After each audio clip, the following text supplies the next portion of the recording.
Mr. Stellar, can you show me your arm? Yeah. And do you read me? Well, actually, that's the idea for this ear. It's not only to biologically construct an ear using surgical techniques and stem cell growing the soft earlobe.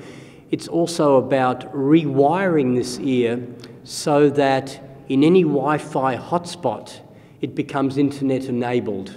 So this small microphone will be connected to a wireless transmitter, and then people in other places, also with a GPS system, means that they can locate wherever I am and they can listen in to what the ear is hearing, wherever I am and wherever you are.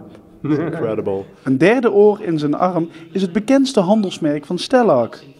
De Lightroom van Strijp Biennale liep zaterdagmiddag vol voor de lezing van de cyborgkunstenaar, die de avond ervoor al de show stal met zijn robotspin Exoskeleton.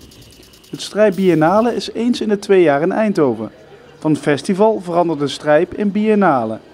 En ook de opzet is wat anders dit jaar.